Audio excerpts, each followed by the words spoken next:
Assalamualaikum warahmatullahi wabarakatuh. Eh, Hari ini saya ingin memberikan edukasi mengenai scalping ya. Scalping menggunakan smart money concept.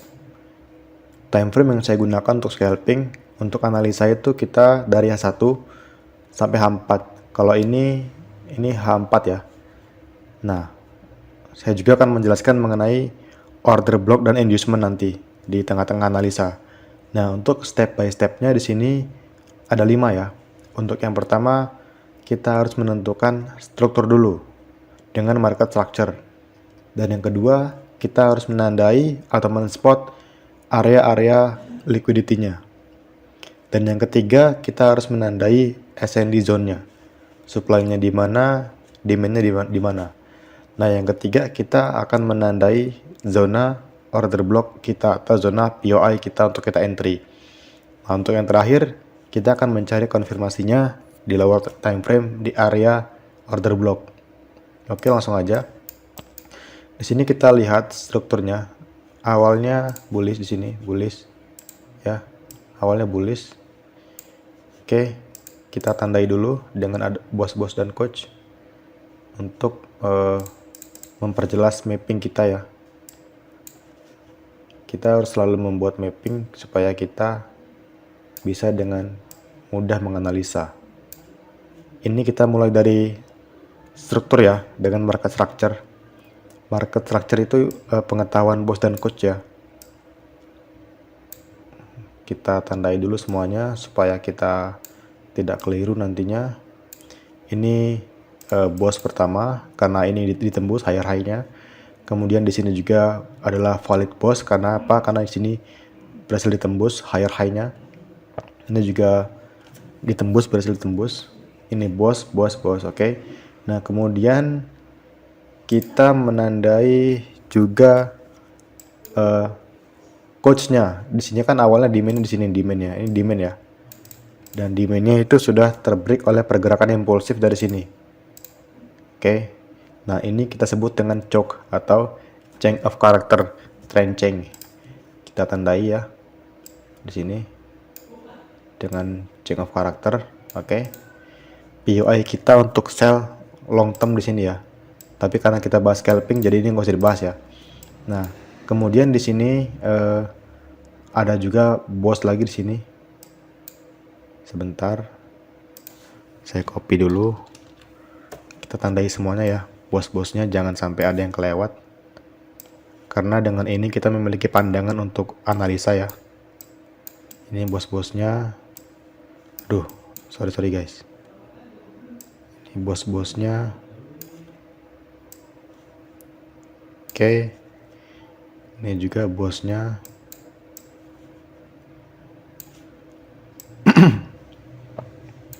Nah, yang kedua kita tandai liquidity-nya ya. Liquidity itu banyak ya. Buat yang belum paham, tonton video saya yang di liquidity part 1, 2 dan 3. Di sini sangat jelas ya. Di H4 di sini membentuk trendline liquidity. Yang di sini. Kita berikan tanda dolar. Oke. Kita berikan tanda dolar untuk liquidity. Tanda dolar. 1 liquidity ketemu ya. Kemudian cari lagi ya. Supaya terlatih analisanya, kita harus sering-sering menandakan liquidity-nya. Ini juga ya. Ini juga liquidity. Dia ini membentuk trendline liquidity ya yang naik. Nah, kemudian di sini setelah itu kita tandai SND zone-nya, supply dan demand-nya.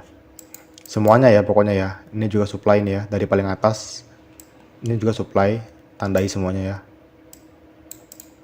Ini juga supply. Ini bukan supply ya, ini inducement. Ntar saya jelaskan ya. Sebentar. Supply terdekatnya ini ya, ini juga ya yang terakhir. Oke, lalu demand-nya. Nih. Untuk memperbagus analisa kita tandai dengan nama ya, supply dan demand, supaya kita akan mudah, supaya rapih. Jadi kita selalu terlatih analisanya. Ini supply-nya, kemudian tandai juga demand-nya. Jangan di skip ya guys ya, ini penting banget ya. Oke, ini demand-nya. Nah, yang ketiga sudah selesai ya. 1, 2, 3 selesai ya. Nah, kemudian kita menandai zona order block-nya. Waktu itu price sampai di demand, dan ini adalah area order block kita. Ini adalah area order block kita. Oke, ini adalah area order block kita. Nah, ketika sampai demand sini, oke. Nah, di sini ada supply terakhir ya. Dan ini harus di break di H4. Dan di sini sudah break ya. Sini sudah break. Nah, sebentar, ini kita perkecil dulu panahnya. Sudah break ya. Kita beri tanda coach di sini. Nah, kita zoom ya. Kita pindah ke H1 aja ya, lebih jelas H1. Nah, ini. Nah, ini ya. Ini supply terdekatnya di break ya di sini, dan terjadi coach. Maka order block kita adalah di sini nih, di area ini. Oke, ini adalah area order block. Dan yang ini adalah inducement. Ini adalah inducement.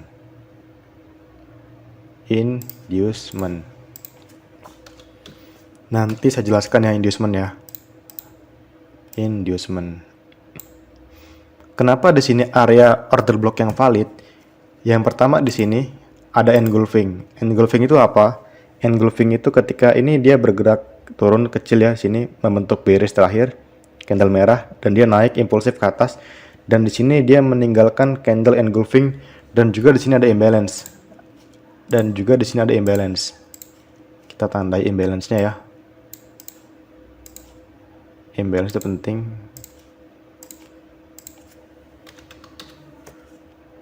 Nah, setelah price sampai area sini, kita bisa risk entry atau dengan confirmation entry. Nah, untuk confirmation entry kita akan menuju ke time frame M1 atau M5. Oke. Ini kan H1 H4 ya. Sebentar. Untuk analisa tadi kan saya jelaskan di sini H1 H4. Nah, untuk entry-nya M5 atau M1. Nah, sekarang kita menuju ke M5 di zona ini. Sebentar, di zona ini. Saya beri tanda warna ungu. Oke. Kita turun ke time frame M5.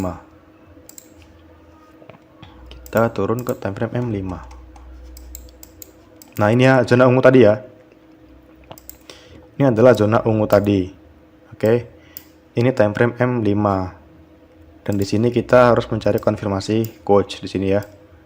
Ini demand-nya ya. Ini demand. Aduh, ini demand-nya ya. Nah, di sini sudah jelas di sini dia membentuk boss di sini ya.